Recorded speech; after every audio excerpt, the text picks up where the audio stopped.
Saya seorang mualaf dan ibu saya masih Kristen, non Muslim, dan sekarang itu saya sudah dan sekarang ibu saya itu meninggal. Saya selaku anak ingin mendoakannya yang meninggal. Saya adalah seorang mualaf. Bagaimana nanti ketika lebaran kami berkunjung ke rumah orang tua kami? Apakah boleh masakannya kami makan? Begitu juga dengan terima banyaknya burung, tapi kamu nggak mau masak. Itu macam agen lah itu Pak tadi kan. Suaminya itu agen ya. Agen paruasan. Agen paruasan kan gitu ya Bu. Jakarta. Orang ke Jakarta dia tetap di paruasan. Ke masjid. Istri sama anaknya. Jangan lupa subscribe, like, comment, and share.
Puji syukur hanya milik Allah.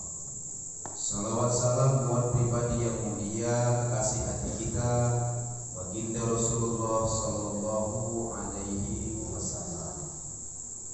Bapak Ibu jamaah salat Isya dan Tarawih yang dirahmati Allah Subhanahu Wa Taala, kami sampaikan bahwa kami datang dari Kota Pematang Siantar ataupun Kabupaten Simalungun atas nama Majelis Daerah of Alumni Himpunan Mahasiswa Islam melakukan safari Ramadan ke beberapa tempat di Kabupaten Simalungun, karena ini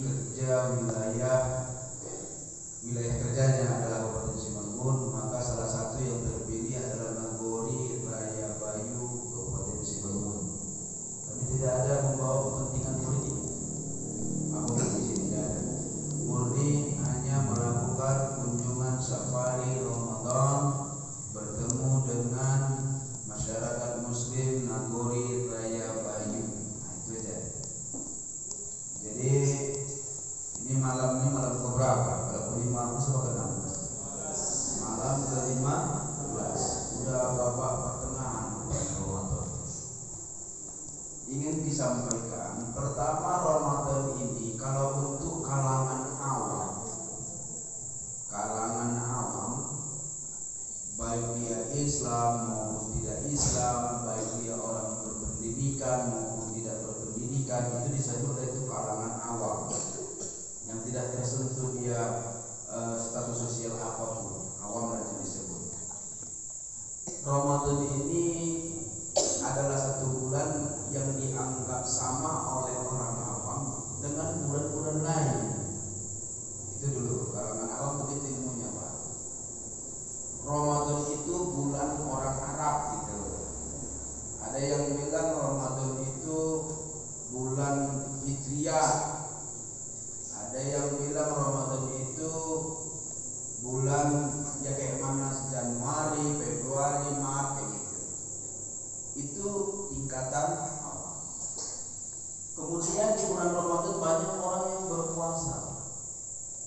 Orang-orang yang beriman dari kaum kalangan muslim berpuasa. Naik tingkat ilmunya mengetahui Ramadan ini. Oh, Ramadan itu bulan puasa. Kan gitu. Kenapa? Karena sudah dilihat banyak orang yang berpuasa. Kemudian naik lagi tingkatannya, ilmunya naik lagi. Udah belajar agama, udah belajar Al-Quran. Oh, Ramadan itu bulannya Al-Quran. Nah, ini kita mau sampaikan bahwa Ramadan ini tidak sekedar bulan puasa, Bapak. Tidak sekedar bulan puasa. Kalau sekedar bulan puasa kita pahami Ramadan ini, maka kita masuk golongan yang kedua tadi. Karena nengok orang banyak puasa di mana-mana, orang Islam itu puasa, khususnya yang beriman. Oh, berarti Ramadan itu bulan puasa. Yang mau kita sampaikan adalah Ramadan ini bulan Al-Quran. Baru nanti ada lagi terakhir bulan muhasabah. Bulan muhasabah. Pertama mau kita sampaikan bulan Al-Qurannya. Allah berfirman, "Syahrul Ramadan alladzi unzila fihi al-Qur'an hudan lin-nas wa bayyinatin minal huda wal furqan." Bahwa Ramadan itu katanya satu bulan di mana diturunkan Al-Qur'an. Jadi Al-Qur'an kita ini Pak, ayat isinya itu, ayat-ayat itu mulai dari Al-Fatihah, Al-Baqarah, Ali Imran, An-Nisa, Al-Maidah, selanjutnya sampai An-Nas, ya, itu diturunkan di bulan Ramadan.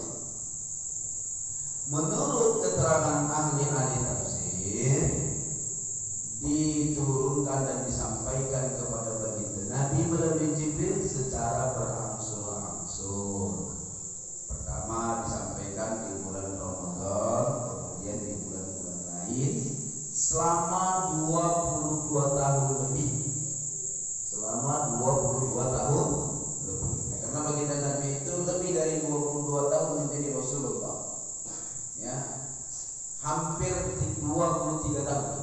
Walaupun tidak genap 23 tahun, tapi hampir 23 tahun menjadi Rasulullah. Ya. Kemudian hudal linnas, apa nih Al-Quran ini? Petunjuk bagi semua orang. Petunjuk bagi semua orang. Persoalannya orang ambil petunjuk nggak semua berdasarkan Al-Quran. Ya kan? Jadi Al-Quran ini Bapak Ibu satu kitab suci yang diwahyukan kepada baginda Rasul, tujuannya untuk petunjuk bagi kehidupan semua manusia. Enggak ada dibilang hudan lil mu'minin, hanya petunjuk bagi orang-orang yang beriman, tidak begitu. Atau hudan lil muslimin, tidak. Tapi hudan lin nas, petunjuk bagi semua yang namanya manusia. Ya. Persoalannya Al-Quran ini dalam 14 malam atau 15 malam ini sudah sampai mana kita ulang-ulangi bacaannya? Sudah sampai mana kajian kita dalam Al-Quran ini? Itu menjadi pertanyaan masing-masing. Benarkah Ramadan ini kita isi membaca Al-Quran, mempelajari Al-Quran. Kalau zaman dulu dipelajari Al-Quran, itu namanya dibilang tadarus. Di sini ada tadarus, Pak? Ada ya? Tadarus itu apa sih artinya? Tadarus itu bahasa Indonesianya apa sih? Belajar, bukan membaca. Belajar, membaca, belajar, memaknai, belajar, menghayati, memahami Al-Quran. Ini adik-adik ini adalah generasi penerus yang harus kita jadikan orang ini mengerti membaca Al-Quran. Banyak sekarang umat Islam usianya sudah remaja, bahkan sudah dewasa, nggak pandai baca Quran. Tapi baca Fatihah ngerti. Baca Quran nggak ngerti. Begitu disuguhkan Al-Quran dia nggak ngerti baca. Tapi coba disuruh baca Fatihah dia ngerti. Berarti dia ngapal mulut. Ya, hafal mulut aja. Kenapa? Karena dia sering sholat, sering dengar imam baca Fatihah, sering dia tahu baca Fatihah. Sering dengar imam baca surah ini, dia tahu baca surah ini. Tapi begitu diserahkan sama dia Al-Quran, coba baca dulu Al-Quran, dia nggak ngerti dia baca Quran ini tadi. Kenapa? Karena sudah kurang niat atau semangat umat Islam hari ini dimanapun tempat, sudah kurang untuk mentadarus Al-Quran. Biar bulan Ramadan, itu kurang. Kalau dulu habis Isya masih ingat kali lah. Kalau dulu habis Isya sampai mau sahur, barulah berhenti anak muda sama ayah-ayah dari masjid membaca Al-Quran. Pulang mana? Tadarus. Pulang ke rumah nggak lagi tidur, langsung sahur. Ya, langsung sahur. Mamanya yang tidur, kemudian bangunnya lah mamanya atau istrinya untuk masak sahur. Yang mama kapan tadarusnya? Jam 10 pagi sampai waktu zuhur. Masih ingat saya? Mama tadarus Quran jam 10 pagi sampai zuhur. Nah sekarang yang kayak gini itu mana ada lagi? Di mana kampung ada yang macam ini? Enggak ada lagi, Pak. Dulu masih ingat saya itu kalau mengaji Quran itu adalah satu ustaz, diajarinya lah baca Quran. Terutama di bulan Ramadan, disitulah eksisnya kami mengejar berapa juz, ya. Jadi dulu satu masjid itu menyelesaikan 2 khataman Al-Quran. Jadi fatwanya Imam Syafi'i juga begitu pada pengikutnya. 1 tahun umat Islam harus 2 kali menghatamkan Al-Quran. Nggak bisa pribadi-pribadi yang nomad orang kaya Bali 2 kali menghatamkan Al-Quran umat Islamnya. Di kapan dan setahun? Kapan itu? Bulan Ramadan. Berarti 1 juz 1 malam, 1 juz 1 malam, 1 juz 1 malam, 1 juz 1 malam. Untuk laki-laki 1 juz, untuk perempuan 1 juz, maka dua-duanya menjadi 2 juz 1 malam. Begitu selesai Ramadan, selesai 2 kali khatam umat Islam Raya Bayu menghatamkan Al-Quran dalam setahun 2 khatam. 2 kali menghatamkan Al-Quran. Nah ini dia, udah meningkat ilmunya. Berarti Ramadan adalah bulan Al-Quran. Dulu ingat kali saya Bu, kalau dulu belajar Quran itu metode-metode dulu itu kan metode alif-alif. Sekarang mana ngerti lagi anak-anak metode alif-alif, Pak? Pasal lagi nggak ngerti lagi anak-anak ini, Pak. Udah pakai Iqra orang itu. Makanya kan dari bawah Iqra. Kalau bawa alif-alif ini udah jadul di luar sini. Karena udah nggak zamannya lagi pakai alif-alif. Alif dabe, alif dabe, na, kafir dabe,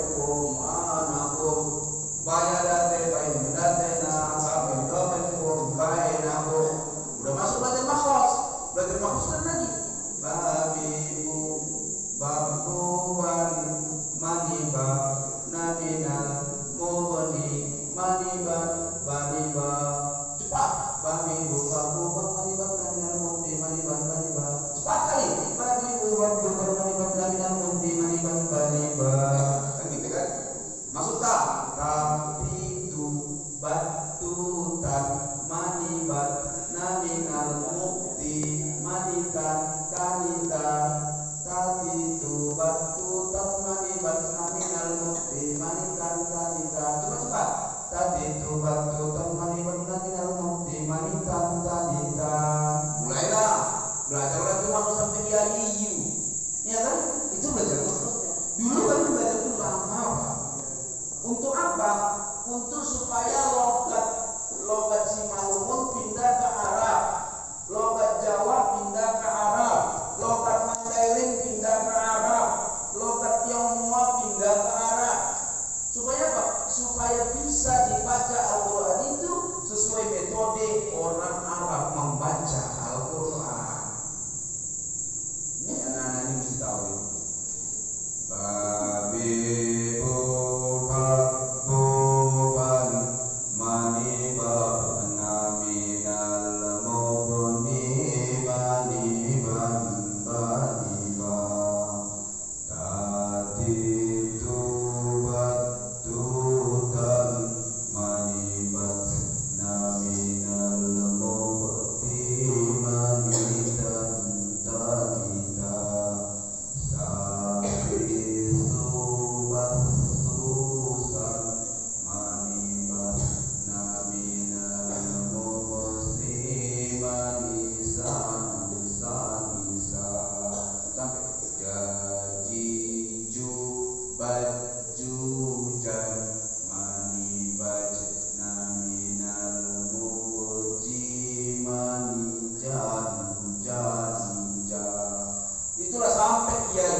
Semua dipelajari makhraj huruf, bacaan cara membaca huruf, kayak mana logat Mandailing tadi biar ke Arab, Melayu tadi ke Arab, Simalungun tadi ke Arab, Jawa tadi ke Arab, supaya pindah logat membaca Quran kita kayak mana metodenya orang Al-Quran ini banyak kali yang berdebu di rumah orang-orang Islam. Mulai diterimanya menjadi mahar, kan gajinya dulu maharnya itu seperangkat alat sholat termasuk Quran. Ada telepon, ada sejadah, ada Quran. Telepon sama sejadahnya udah usang, terasa sering dipakai juga. Tapi kalau yang namanya Al-Quran masih cantik, berdebu pula itu di lemari. Ini kan? Jarang dibuka, jarang dibaca. Ya ini dia. Sekarang kan udah modern Pak Ustaz, udah ada di Android. Iya betul, ada di Android. Hanya pajangan aja Pak. Nggak pernah dibaca juga di Android itu. Jarang dibaca, ya kan? Nah ini dia. Al-Quran ini selain petunjuk, apalagi juga pengobat kan ini. Ya, Al-Quran itu syifa'un wa rahmah, pengobat dan rahmah. Jadi pengobat hati. Baca Quran itu obat hati juga rupanya.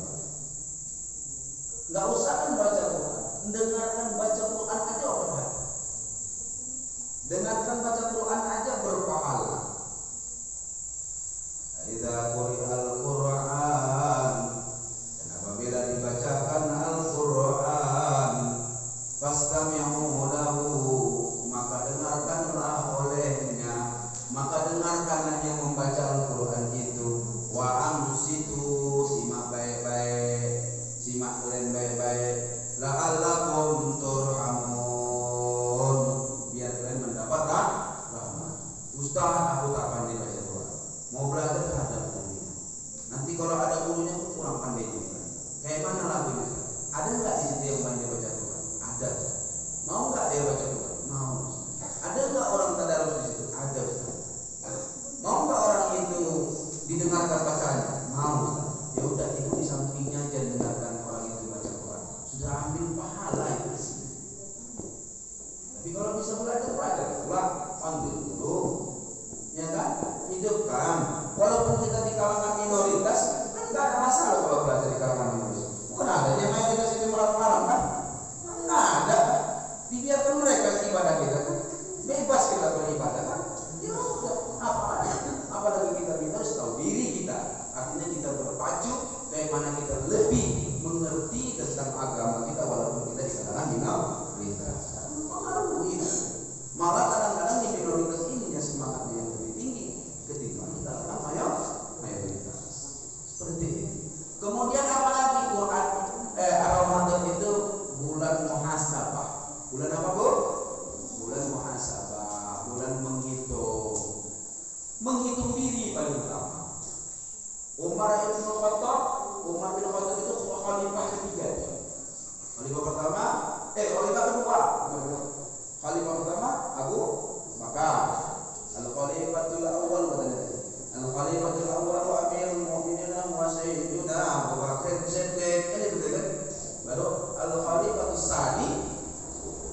ibn Khattab.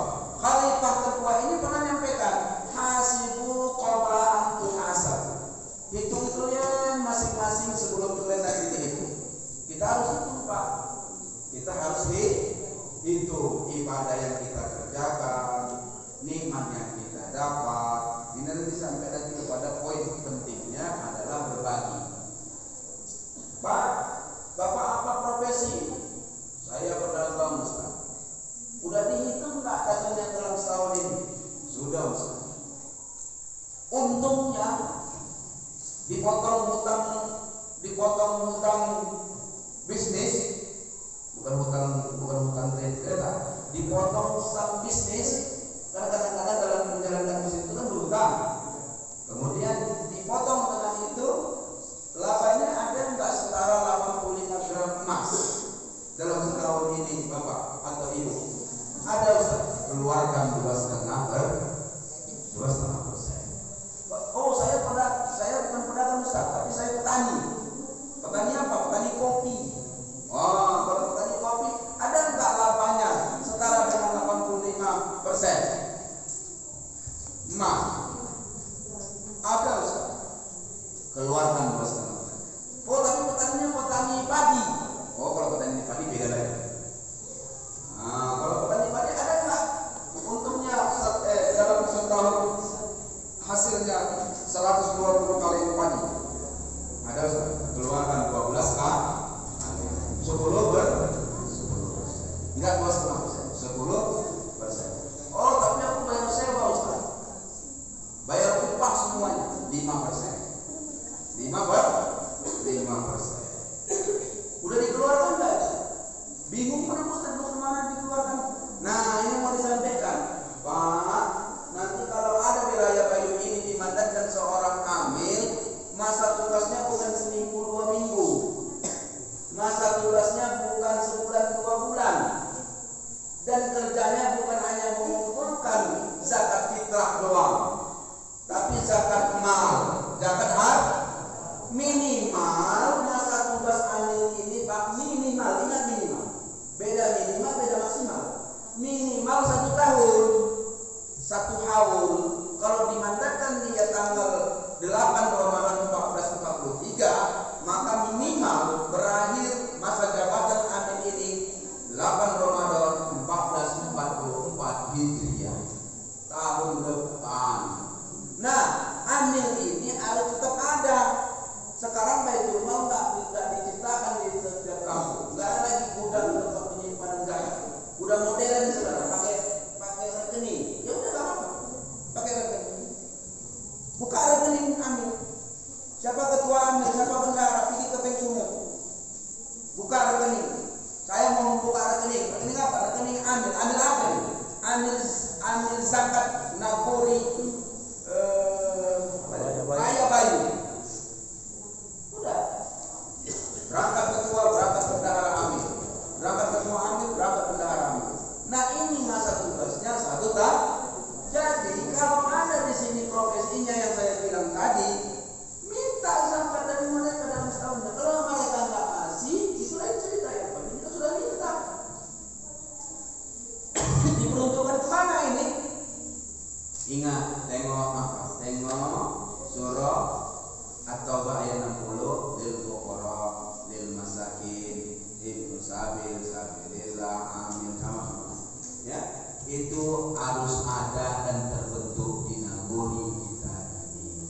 Saya kampanyekan persoalan ini di mana tempat supaya amil ini hidup di masing-masing nagori di Kabupaten Simalungun. Jadi mana yang kurang jelas tanyakan Ustaz. Mana yang kurang jelas tanyakan Ustaz. Kalau perbandingannya tengok kisah ulama. Ya, boleh coba nengok Google, tapi yang diutamakan itu nengok kisah ulama. Oke, itu saja tadi ada katanya sesi tanya jawab mana tanya jawabnya, sesi tanya jawab sini cepat biar kita habiskan di sesi tanya jawab. Cepat, lari sampai jadi. Cepat lari sampai jadi. Udah nanti aja nyusul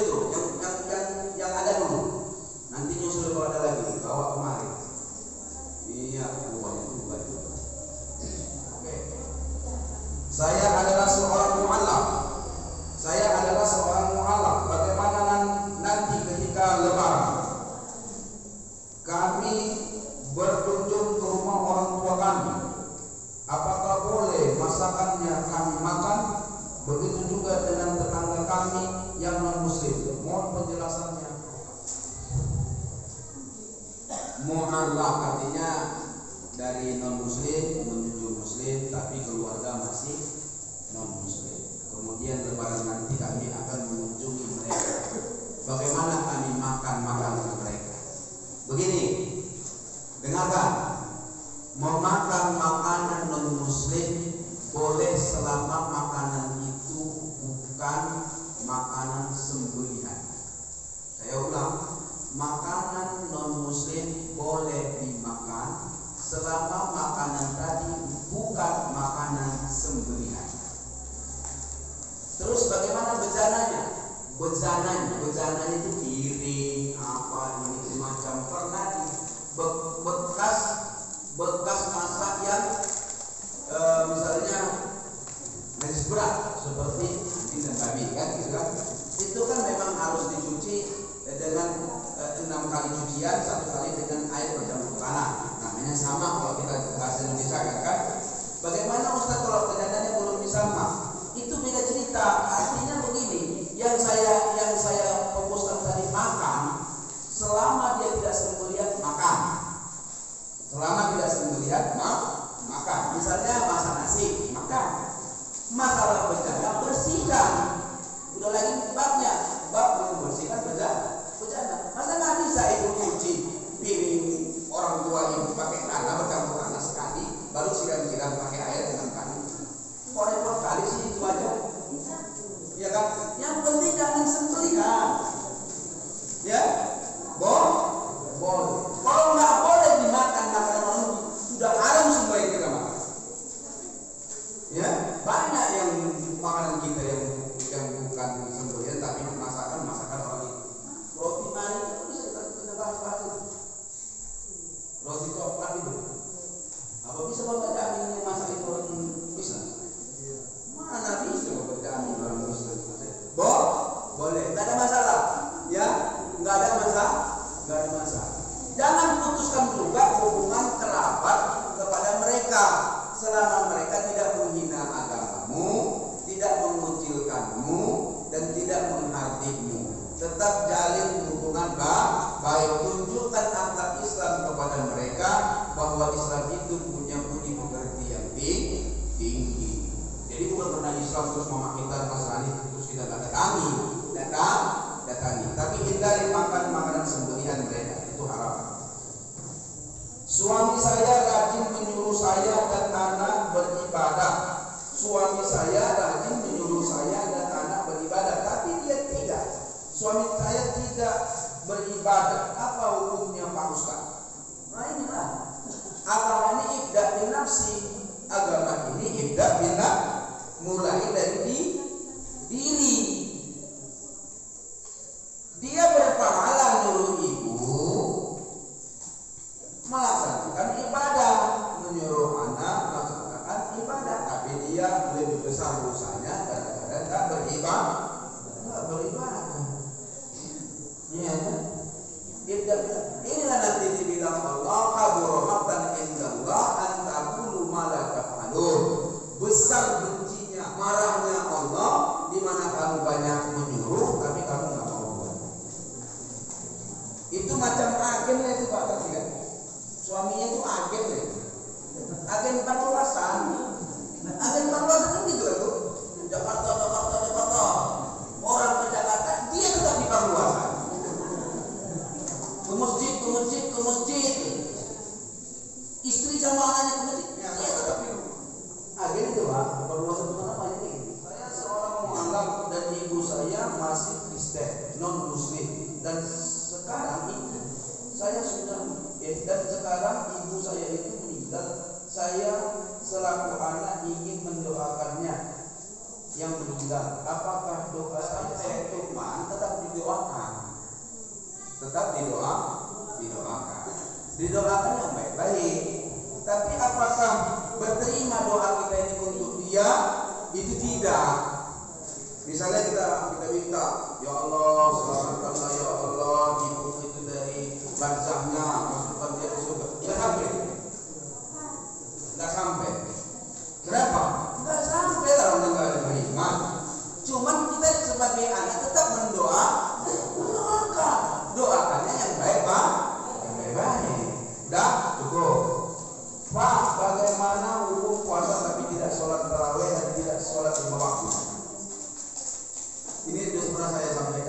Ini untuk dilihat, makanya dia YouTube saya. Ketik Wak Baroya, tengok masalah puasa dan sholat. Ya kan? Saya ada YouTube-nya, Wak Baroya. Ketik Wak Baroya di YouTube, nanti akan muncul. Ya, itu saya perumpamakan kemarin begini. Bagaimana saya perumpamakannya?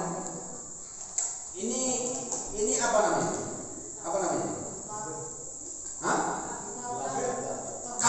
Cup ya? Ini namanya cup, betul. Nah, isi dulu air. Cup ini isi air. Coba tunjukkan dulu ke kamera itu. Cup isi air. Isikan air. Ya, iya. Udah. Ini cup. Cup ini ibarat orang yang tidak sholat. Air tadi yang diisi tadi ibaratnya puasa. Ya kan? Jadi dua komponen yang berbeda. Satu teh manis yang mengalir ke cup, satu cup yang menampung air teh manis. Kan beda itu ya? Beda ya?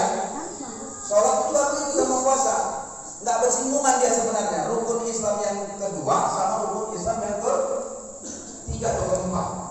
Ya kan begitu? Tetapi perumpamaan orang yang puasa tapi tidak sholat ibarat air, ibarat cup ini bocor. Ibaratnya cup ini bocor. Asik diisi pahala puasa, pahala puasanya tumpah. Nggak masuk ke dirinya. Ibaratnya seperti itu. Ya, paham itu? Paham ya? Ibarat ember diisi air, ibarat diri diisi pahala puasa, tapi tumpah, bocor ya. Nggak ada nempel situ, ya. Tapi nggak mempengaruhi puasanya.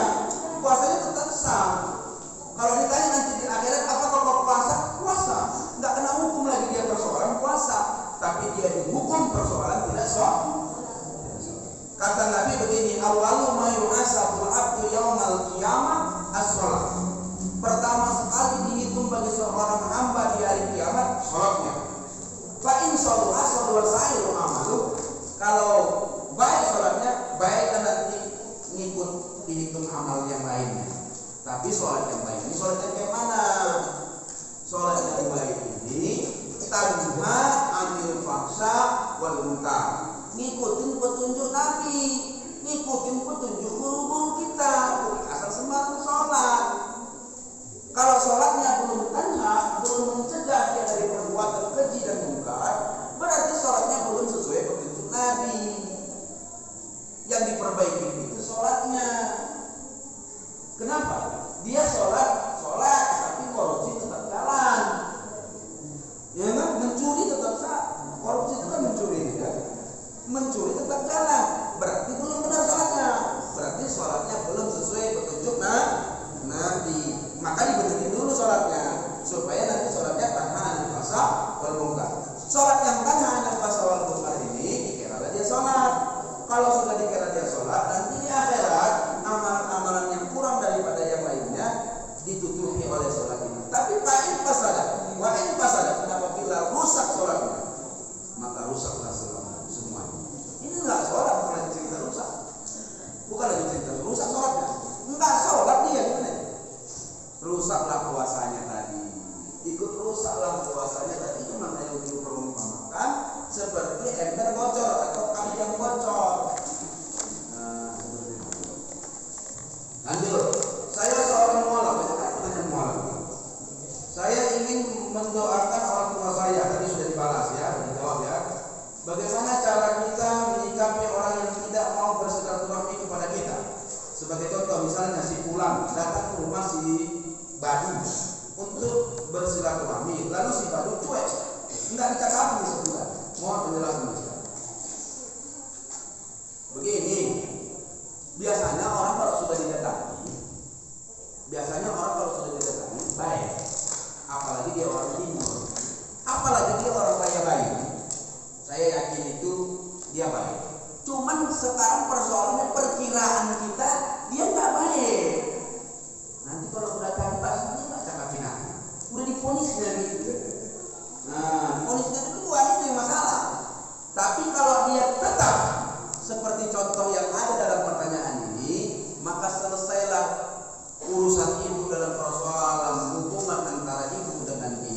tinggal dia lagi yang berpersoalan nanti di akhirat kepada Allah. Kenapa diputuskannya kebaikan ibu dengan kejahatan? Kejahatan itu, kalau sombong begitu itu cuek habis kejahatan. Tapi tengok dulu, cuek kita yang membasarkannya pula persoalan kita kan, masalah kita. Apa salahku? Tanya dulu. Ada yang orang cuek kadang-kadang besarkan salah kawannya. Dia tak minta maaf dulu. Minta maaf dulu. Tanya dulu. Baik-baik dulu. Tapi biasanya orang kalau sudah dibaikin baik. Apalagi kalau sudah didatangi rumahnya. Biasanya baik. Ya, biasanya baik. Dua, bagaimana cara kita menjemput hidayah dari Allah? Mohon penjelasan. Hidayah ini ngikutin petunjuk Nabi. Hidayah ini ngikutin petunjuk Nabi. Hidayah itu kan petunjuk. Petunjuk itu enggak akan datang kalau enggak ada usaha. Umumnya begitu. Itu secara umum. Kalau ada pun nanti orang tiba-tiba dapat hidayah itu lain cerita. Enggak pembahasan kita kan. Tapi umumnya hidayah itu dijemput dan diusahakan. Kata Allah, man jahada fina, siapa yang tetap berjuang di jalanku. Pertama, ikut dulu safari Ramadan, ya kan? Pertama, ikut dulu program dakwah, ya kan? Pertama, ikut dulu bikin teratak. Tapi apa yang dilakukan tetap kepada agama, tapi perlu pada hidayah, kan gitu ya? Masih yang sifatnya seremoninya aja yang dikerjakan, kan begitu ya? Nggak apa-apa. Tapi siapa yang berjuang untuk itu, siapa yang bersungguh-sungguh untuk itu, Allah janji, lanahdiyannahum subulana, nanti akan kami tunjuki jalan-jalan kami. Tapi ketika Allah sudah tunjuki jalan-jalannya, jangan lagi menjauh, dekatinlah terus. Nah seperti itu. Bagaimana cara kita menjemput hidayah? Begitu. Pertama, dekatin orang-orang soleh, berkumpul dengan orang-orang soleh. Ada kegiatan agama, berkumpul kita dengan kegiatan itu, berbuat kita di kegiatan itu, berjuang kita dalam perkara-perkara agama ini.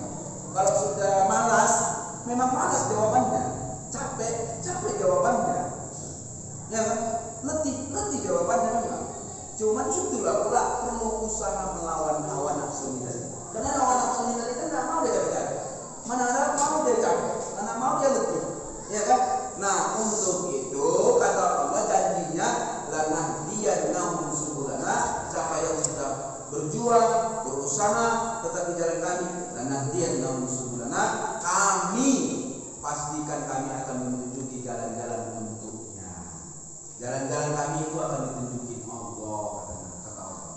Ya, itu saja. Innallaha ma'al muslimin. Sesungguhnya Allah tetap bersama orang-orang yang selalu berbuat baik. Hal jazaa'ul ihsan illa ihsan. Apakah ada kebaikan itu nanti dibalas Allah tidak kebaikan? Enggak ada. Tetap balasnya kebaikan. Itu saja nih pertanyaan yang bisa dijawab pada sesi tanya jawab ini. Mudah-mudahan tanya jawab tadi memang betul-betul puas ibu mendengarkannya dan puas atas jawaban saya. Artinya puas di sini mengerti apa yang saya jawab. Ada lagi yang bertanya? Tulis lagi. Banyak kali tulis. Ada lagi yang ditanya Bu? Coba tanya di sana aja. Nggak usah lagi tulis. Di sana aja. Tanyakan di sana aja. Hah? Dari mana? Gimana? Sudah Bu? Sudah ya? Sudah siap ya Bu ya? Berhentilah menulisnya. Nanti kemari kalau memang ada. Cepat Bu, waktu kita nggak banyak. Siantar jauh kali. Iya, tinggal. Soalnya tadi langsung. Saya seorang menolak bagaimana tata cara doa saya saat datang ke makam orang tua saya yang Kristen. Ini misalnya datang ke makam orang tua, bagaimana doanya? Ya udah doanya, ya Allah, aku mohon ampun kepadamu atas dosa-dosaku kepada emak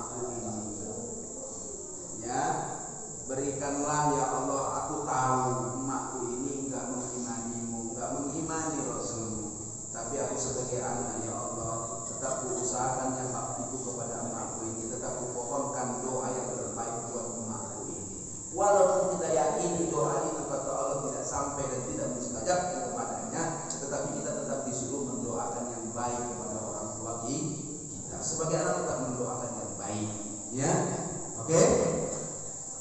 Apa hukumnya ada yang akan salat di masjid ternyata masjidnya tutup? Wah, tutup. Sholatnya kapan? Kalau jam 10 pagi kan kalian tutup. Tapi kalau masjid pinggir jalan ini jangan ditutup, Pak. Jangan ditutup. Pinggir jalan ini banyak musafir. Ya, banyak musafir. Kadang-kadang musafir itu apalagi tempat daerah minoritas itu kayak nemuin masjid. Ya, kalau di tempat minoritas ini masjid buka aja. Misalnya jam 4 sore ada orang sholat asarnya jam 4 sore. Kenapa? Karena dia dari sana jumpain masjid kayak kali. Kalau dapat dia masjid tutup pula. Nah, dia mau kemana lagi sholat? Nah, begitu. Khusus di pinggir jalan yang tempat minoritas begini buka aja selalu masjidnya. Ya kan, taruh aja kotaknya Pak di situ, mudah-mudahan dia berinfak buat masjid kita ini. Ya kan? Nah, seperti itu. Kalau bisa masjid ini adalah takmir masjid.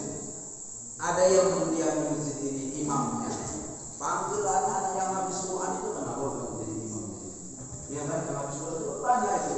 Begitu terus selesai ya di kampungnya, di sekolahnya, dari kampungnya, di kampung kadang-kadang ujungnya hilang hafalannya. Tapi kalau kita perdayakan, insya Allah hafalannya juga tak, insya Allah. Nah, seperti itu. Ada lagi budaya. Itu saja yang dapat disampaikan. Sebenarnya kami di sini bukan mau mengajari orang yang ada di Raya Bayu ini. Kami datang niatnya silaturahminya, ya. Pokok pangkal itu adalah silaturahmi. Dan masjid ini bukanlah masjid yang pertama kali saya datang. Cuma tidak pernah sholat tarawih. Saya pernah sholat di sini zuhur. Saya pernah di sini sholat asar. Nah, begitu. Pernah berjamaah. Pernah. Saya jadi makmum di sini. Kan kenapa? Karena saya melintas. Ada beberapa kali lah saya sholat di sini. Ada beberapa kali saya sholat di sini. Jadi kalau ini yang namanya masjid lintasan, kalau orangnya sering ke atas apalagi ketika dulu ke Seribu Dolo, udah jelas lah. Kadang-kadang waktu itu tak bisa pas waktu sholat kita sholat. Namanya dari musafir ya. Nah, itu dia. Baik, itu saja yang dapat disampaikan. Mudah-mudahan apapun ceritanya dari pertemuan kita ini, yang terutama adalah kita saling menghalalkan antara satu dengan yang lain. Kami mohon maaf atas nama keluarga besar KOP Alumni Himpunan Mahasiswa Islam Kabupaten Simalungun yang datang khususnya pada malam hari ini, memohon maaf, memohon izin kepada bapak-bapak, ibu-ibu, penduduk Nagori Raya Bayu ini. Mulai kami tadi di jamu buka bersama, sholat maghrib berjamaah, kemudian sampai sholat witir terakhir tadi, dan ditutup dengan tausiah ini. Mungkin di sana sini ada yang kurang pantas, ada yang kurang pas. Biasanya itu. Kali ini kami yang datang ke kampung ibu, bisa jadi di lain waktu bapak ibu yang datang ke kampung kami dalam situasi yang berbeda, apakah takziah, apakah ceramah seperti ini, apakah gimana, itu Allah yang menentukannya. Tapi paling tidak kami sudah datang kemari, tentu ada yang kurang, kami mohon dimaafkan. Itu saja. Kalau ada sumur di ladang, ada pula sumur di rumah.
Ibu, masjid kita ada lingkungan bakaran bus.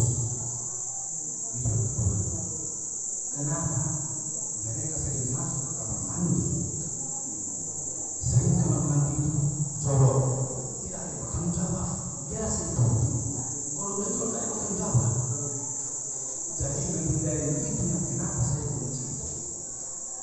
Saya mohon maaf kepada Bapak Ibu. Saya mohon maaf. Tapi kalau untuk maghrib bisa subuh, ini juga prioritas. Tapi kalau untuk zuhur memang iya betul. Tapi kalau saat ini sudah ada Bapak kita yang saya tahu. Saya Bapak Ibu sudah ambil orang itu sudah betul saya. Alhamdulillah, alhamdulillah. Dan saya akan orang itu datang lagi suka. Itu orang saya. Saya bersyukur itu mau bersyukur. Alhamdulillah. Jadi terima kasih kepada saudara. Beserta teman, kita sudah mendapat ilmu yang disampaikan oleh Pak Tanggang, mudah-mudahan dengan apa yang disampaikan Pak Ustaz bisa kita laksanakan, kita lakukan dari kita ini, dari diri kita dulu. Seperti yang saya katakan Pak Ustaz, saya sangat bersyukur. Kalau bisa, saya benar-benar ada seperti ini. Harus kita semua. Iya. Jadi terima kasih kepada teman-teman kami dan saya